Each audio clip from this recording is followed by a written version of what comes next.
Nabi dan para sahabat belajar la ilaha illallah, baru setelah 13 tahun di Madinah muncul ayat-ayat syariat.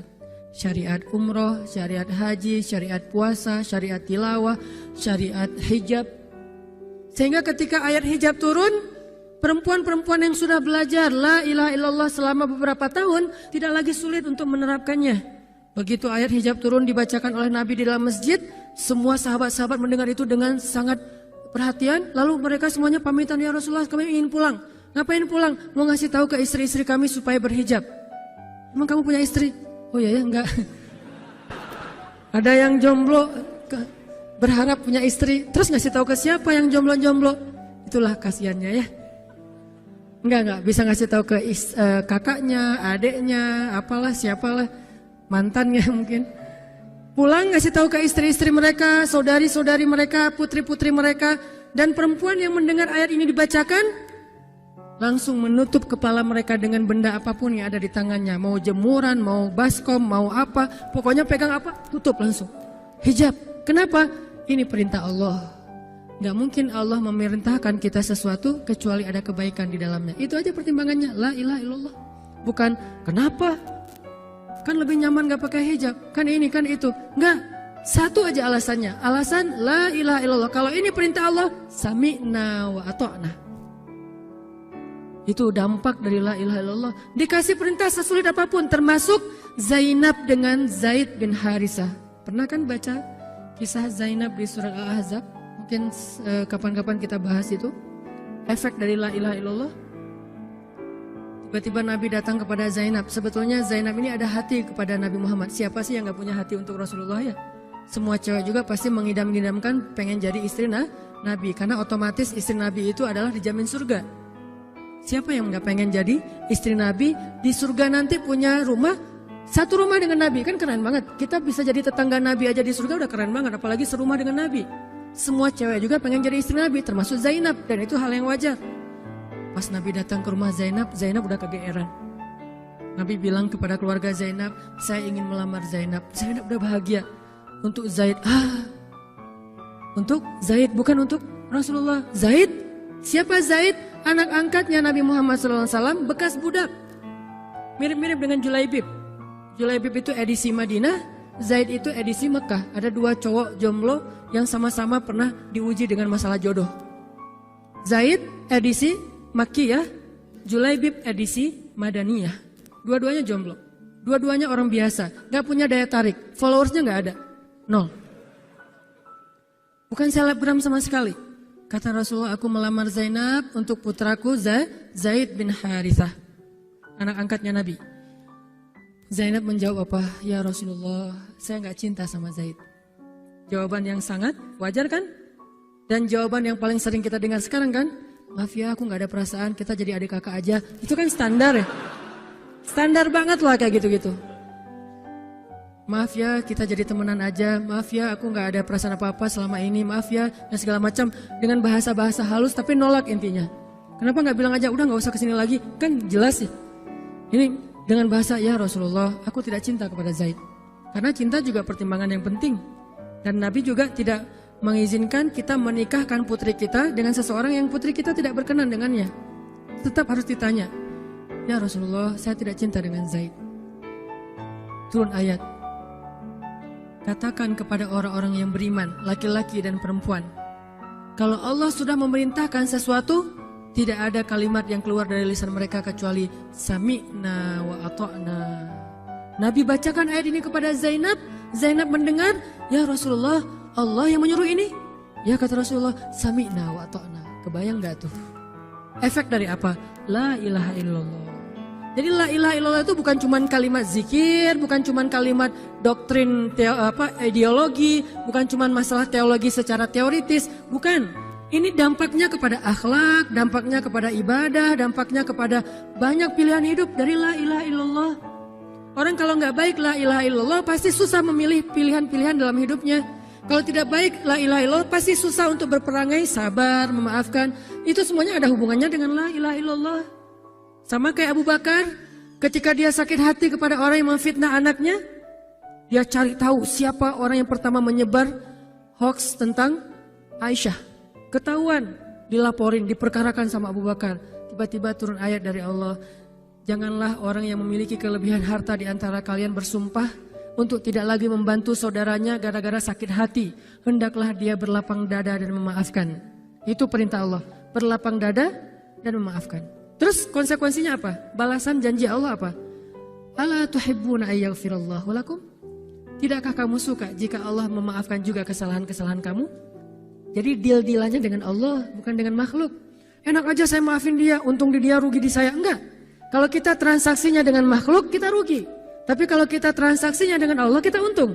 Libatkan Allah dalam urusan kita. Dan ini gak mungkin kita lakukan kalau gak baik. La ilaha illallahnya. Allah nawarin kepada Abu Bakar, ala tuhibbuna ayyaghfirallahu lakum? Tadinya Abu Bakar kesel banget sama tuh cowok. Terus turun ayat ini, wal ya'fu wal yasfahu. Hendaklah dia memaafkan dan berlapang dada. Abu Bakar berat. Tiba-tiba Allah katakan, ala tuhibbuna ayyaghfirallahu lakum? Bala ya Rob. Kata Abu Bakar, tentu ya Allah, kalau gitu saya akan maafkan. Demi supaya Allah memaafkan kesalahan saya. La ilaha illallah. Zainab, sami'na wa ata'na. Ya udah saya terima Zaid ya Rasulullah. Alhamdulillah. Datang Nabi ke Zaid. Zaid mau gak nikah sama Zainab? Sebetulnya mau banget, tapi gak pede. Zaid takut Zainab nanti jadi terpaksa menikah dengan Zaid, jadi gak nyaman. Zaid juga gak mau menyulitkan Zainab. Ya Rasulullah, saya gak pantas untuk Zainab. Kata Zaid. Dibacakan lagi ayat ini. Ya Zaid, ini perintah Allah. Oh gitu ya Rasulullah. Sami'na wa ata'na. Buat Zaid sih gampang lah ya. Udah ada legalisasi ini dari Allah. Kalau gitu, ini bukan saya ya Rasulullah yang mau ya. Allah kan yang nyuruh. Nah, saya emang gak mau maksa gitu ya. Tapi kalau Allah yang nyuruh, ya udah apalagi saya gak punya pilihan dong gitu. Padahal Zainab, siapa sih yang gak mau cowok sama Zainab? Nikahlah Zainab dengan Zaid. Dan yang menjadi semacam khutbah nikahnya adalah Rasulullah SAW. Kebayang gak Zainab tuh punya hati ke Rasul, tapi Rasul yang mengkhutbahi nikah Zainab dengan orang yang Zainab gak cintai. Kebayang gak perasaan Zainab tuh? Ketika akad nikah, Nabi jadi saksi. Saya terima, kata Zaid, nikahnya Zainab binti Jahsy dan segala macam. Zainab, kebayang gak ada Nabi di situ? Lalu setelah selesai akad nikah ditanya kepada Nabi, sah ya Rasulullah? Sah. Dan Nabi juga gak mau mempersulit. Gak sah. Kenapa? Harusnya sama saya. Enggak. Nabi orangnya fair. Nabi orangnya bijaksana. Orangnya dewasa. Gak kayak kita. Kita tuh bahaya banget jadi saksi kalau jadi mantan. Pasti gak sah. Dan Nabi gak gitu. Sah langsung di kali pertama. Kebayang Nabi memberi nasihat kepada Zainab, nasihat kepada Zaid. Zainab, aduh kenapa bukan Nabi, kenapa Zaid? Tapi apa? La ilaha illallah. Allah gak nyuruh sesuatu kecuali ada kebaikan di dalamnya. Percaya banget. Itu la ilaha illallah. Udah percaya banget. Zainab yakin, ini perintah Allah, ya sudah saya lakukan. Walaupun bukan dengan Nabi, padahal saya pengennya dengan Nabi. Kebayang gak sih pengen sama seseorang yang kita cintai banget, malah orang itu yang menjodohkan kita dengan orang yang kita gak pernah kebayangin. Amit-amit. Jangan dia ya Allah, jangan dia, dia. Kan berat tuh. Yang saya sering cerita, jangan saya. Pokoknya jangan Hanan, Hanan. Kenapa kok begitu? Karena dia bilang jangan saya bilang yang dia ya Allah. Akhirnya kita adu-aduan doa. Ya Ustadz, masa dilawan ya? Doanya lebih panjang, lebih sujudnya apa segala macam. Akhirnya jadi. Gak kebayang tuh buat Zainab. Kalau Zaid sih mungkin kebayang lah ya. Gimana happy-nya Zaid menikah dengan seorang cewek yang semua orang Mekah pengen nikahin dia. Tapi kalau Zainab, itu hari-hari yang sangat berat. Malam pertama gak kebayang buat Zainab. Zaid. Begitu Zaid datang, Assalamualaikum Zainab. Gimana tuh? Ini kalau kita lihat dari angle manusia ya. Karena Zainab juga manusia. Tapi semua emosional subjektif manusia redam dengan iman la ilaha illallah. Harapannya cuma satu, pasti ada kebaikan di sini. Pasti ada kebaikan di sini. Walaupun gak kebayang kebaikannya apa, pokoknya ada aja. La ilaha illallah. Nikah Zainab sama Zaid. Cekcok selama 1 tahun, gak pernah akur. Pulang kerja rame, berangkat kerja rame, pagi rame, sore rame. Gak cocok aja tuh Zainab sama Zaid. Berkali-kali datang berdua sama ke Rasulullah, ya Rasulullah nasihati kami. Udah dinasihati pulang rame lagi, di mobil aja berdua rame, macet apa segala. Ya udah nikmati aja rame gara-gara macet. Terus aja kayak gitu. Pokoknya selama 1 tahun mereka sering percekcokan rumah tangga. Jadi kalau kita ngelihat ada keluarga yang mungkin baru menikah kemudian bercerai, jangan menjudge mereka. Karena menikah itu ibadah, perintah Allah. Itu lebih baik daripada tidak menikah tetapi sudah melakukan banyak perbuatan dosa. Walaupun akhirnya nauzubillah ada hal-hal di luar dugaan, maka la'allahu khair, mudah-mudahan ada kebaikan. Mereka berani menikah muda aja kita harus acungkan jempol. Mereka berani menikah muda aja kita harus respect. Kan saya sering bilang no judgment, respect to other kan. Berani mengambil keputusan menikah muda, baru berhijrah udah langsung menikah. Itu bukti dari iman. Kenapa kita menjudge seolah-olah kita lebih baik dari dia? Emangnya kita berani melakukan hal yang mereka lakukan? Gak berani buktinya.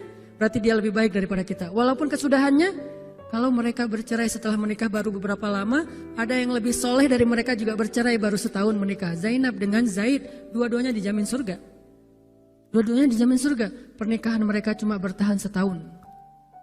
Setahun kemudian Zaid datang kepada Rasulullah. Zaid bilang, ya Rasulullah, kayaknya udah gak bisa dipertahankan hubungan saya dengan Zainab. Zaid, sabar. Rasul ketika Zaid mau datang sebetulnya udah dapat bocoran dari Allah. Allah udah ngejapri Rasulullah dalam bentuk ilham. Japrian Allah kan ilham ya. Japrian kita kan WA, itu juga habis kuota gak kebaca-baca. Kalau japrian Allah ke Rasul ilham. Ilhamnya apa?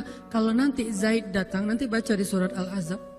Kalau nanti Zaid datang kepadamu meminta nasihat tentang Zainab, bilang kepada Zaid, ceraikan istrimu. Kalau udah diceraikan, nanti kamu nikahi Zainab. Ini perintahnya juga berat buat Nabi nih. Kebayang gak sih anak angkat kesayangan Nabi yang selama ini baik banget sama Nabi, tiba-tiba dia punya masalah dengan istrinya, disuruh cerain dengan niat kalau udah cerai nanti dia yang nikahin. Kan gak kebayang tuh buat Nabi. Ditambah lagi Nabi itu orangnya ra'fah banget, sangat gak enakan. Kita aja gak tega kayak gitu. Emang ada yang tega kayak gitu? Gak tega kan? Zainab mantan kita sih. Sekarang cowok itu datang ke kita, suaminya Zainab.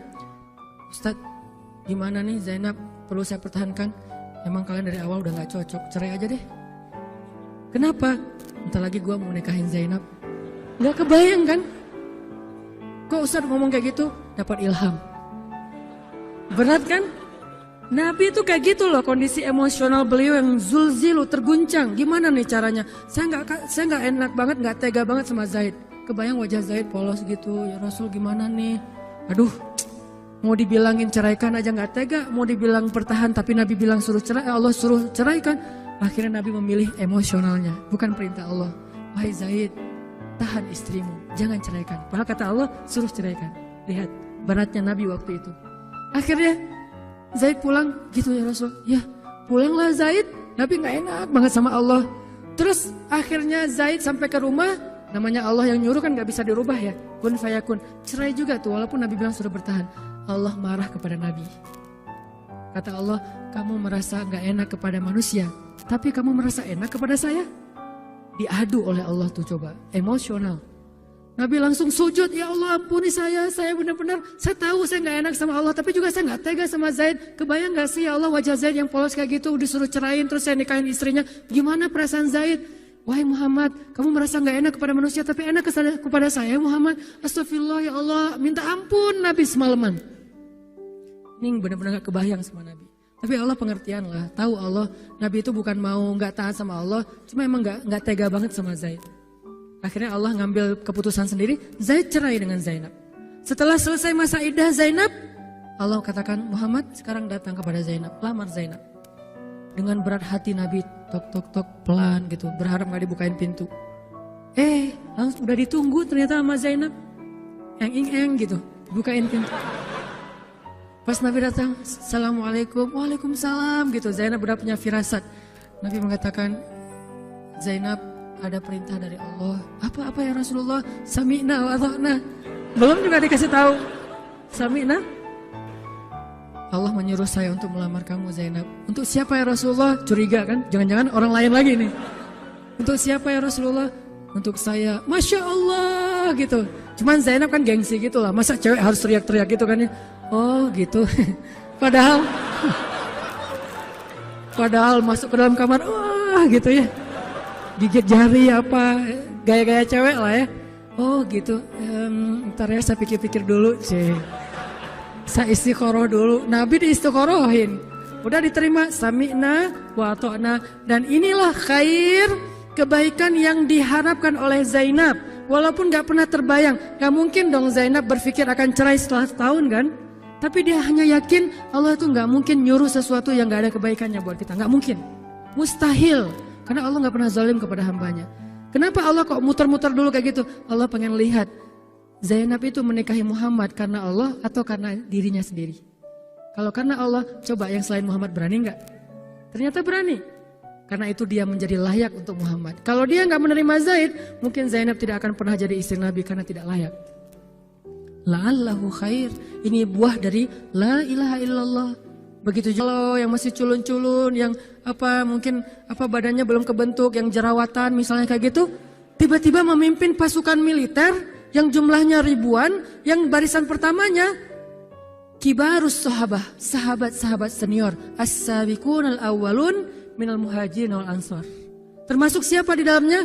Abu Bakar dan Umar. Kebayang nggak tuh? Memimpin pasukan yang di belakangnya itu Abu Bakar dan Umar.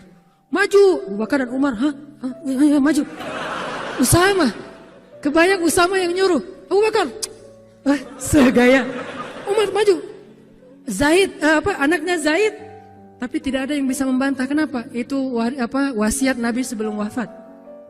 Aku perintahkan kalian untuk dipimpin oleh Usamah bin Zaid. Karena dia adalah anak muda yang luar biasa. Itu hadiah Allah untuk Zaid. Karena dulu mau menikahi Zainab walaupun hatinya sebetulnya tidak mau.